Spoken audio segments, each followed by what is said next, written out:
அம்மா இந்த கார் நல்லா இருக்காம்மா. உண்மை என்ன அப்படின்னா 15 வயதுல மக்களோட பணத்தை திருடி எப்படி கார் வாங்கலாம் அப்படின்னு சொல்லிட்டு இவங்களோட பெற்றோர் வந்து இந்த பையனுக்கு சொல்லி கொடுத்துருக்காங்க. இவர் ஏற்கனவே ஸ்கேம் பண்ணிட்டு இருக்காரு அப்படின்னு சொல்லிட்டு 1.5 மாதத்துக்கு முன்னாடி நம்ம சேனல்ல வெளியிட்டு இருந்தோம். அந்த வீடியோ யாருமே கண்டுக்கல.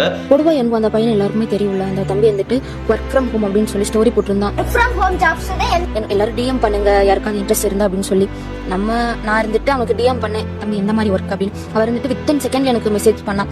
ஆனா என்ன ஒர்க்னு அவன் சொல்லல. அக்கா அமௌண்ட் வந்து 1000 கட்டி அமௌண்ட் எடுக்கிறது அப்படின்னு சொன்னான். சரி நானும் அப்படின்னு அவனுக்கு அனுப்புறேன். ஒரு 5 மினிட்ஸ் கழிச்சு மறுபடியும் 3200 சொன்னான். தம்பி இதை ஃபர்ஸ்டே சொல்லியிருந்தேன்னா உனக்கு அனுப்பியிருக்க மாட்டேன், மறுபடியும் இவ்வளோ அமௌண்ட் கட்டினா நான் எங்க போறது அப்படின்னு அவன் கிட்ட கேட்டேன். அதுக்கு அவர் இருந்துட்டு இல்லக்கா சாரிக்கா சொல்ல மறந்துட்டேன் அப்படின்னு சொன்னான். நான் இருந்துட்டு அதை பேச எடுத்துக்கல. சரி பொய் சொல்ல மாட்டான் அப்படின்னு நான் நம்பினேன். தம்பி இப்போ அந்த அமௌண்ட் நான் அனுப்புனேன்னா இதுக்கு யார் பொறுப்பேற்றுக்குவா அப்படின்னு கேட்டேன். அக்கா நீங்க என்னை நம்பி அனுப்புங்க, நான் உங்க அமௌண்ட்டுக்கு கேரண்டி அப்படின்னு சொன்னேன். ஒரு ½ hour நானும் மறுபடியும் 3200 அனுப்பிட்டேன். மொத்தம் 4200. ஒரு 2 hours கழிச்சு அவன் வந்து சொல்றான், அக்கா அமௌண்ட் லாஸ் ஆயிடுச்சுக்கா, மறுபடியும் 1000 அனுப்புனாதான்க்கா ப்ராஃபிட். இந்த வீடியோ பாருங்க. கஞ்சா குடிச்சிட்டு ஒருத்தர் எப்படி கொடுமை பண்றாரோ அதே கொடுமை தாங்க. ஒருத்தர் கஷ்டப்பட்டு சம்பாதிச்சு தான் குடும்பத்துக்காக சேர்த்து வச்சிருக்கிற பணத்தை திருடி கார் வாங்குறதும் அதோட பெரிய கொடுமைங்க. இந்த கொடுமையை தான் இவரோட குடும்பம் இவரை வச்சு சம்பாதிச்சு செஞ்சுக்கிட்டு இருக்குது அப்படின்னு என்னோட கருத்து.